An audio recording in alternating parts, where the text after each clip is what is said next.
ফিরলাম বিরতির পর। রাজ্যে পালন করা হলো ভোটার অভিনন্দন যাত্রা।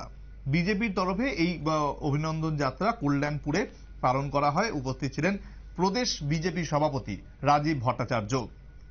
এই অনুষ্ঠানে সভাপতিত্ব করেন প্রবীণ বিজেপি নেতা পূর্ণেন্দু ভট্টাচার্য, ছিলেন বিধায়ক পিনাকি দাস চৌধুরী, সোমেন গোপ, বিপিন দেববর্মা, সরস্বতী দেবনাথ সহ আরো অন্যান্যরা। রাজীব ভট্টাচার্য বলেন, লোকসভা নির্বাচনের পর ভোটারদের ধন্যবাদ এবং অভিনন্দন জানাতেই দেশের প্রধানমন্ত্রীর পরামর্শে এই ধরনের কর্মসূচি করা হচ্ছে।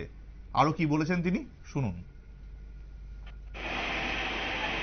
কারণ নেতারা ভোট আসে, ভোট যায়, যখন ভোট আসে তখন নেতারা গিয়ে বাড়িতে বাড়িতে হাত জোর করে বলেন আমাকে ভোট দেবে। কিন্তু যেই রেজাল্ট ঘোষণা হয়, নির্বাচিত জনপ্রতিনিধি আর ভোটারদেরকে মনে রাখে।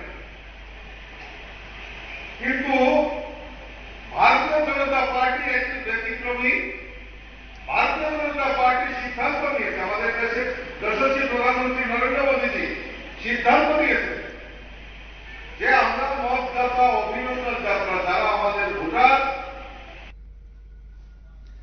অর্থাৎ প্রত্যেক ভোটারকে ধন্যবাদ জ্ঞাপন করার জন্য এবং আগামী দিনে যাতে সেই সমস্ত ভোটারদের পাশে দল থাকে। কারণ বারবার এই অভিযোগটাই ওঠে যে ভোটের সময় প্রত্যেক নেতা নেত্রী যান সাধারণ মানুষের কাছে, কিন্তু ভোট ফুরিয়ে গেলেই তারা কিন্তু ফুরুত হয়ে যান।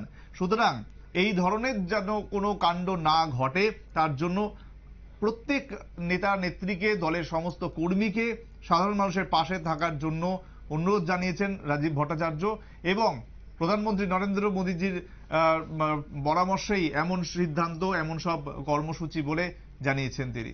নিচে আরো একটি বিরতি, সঙ্গে থাকুন।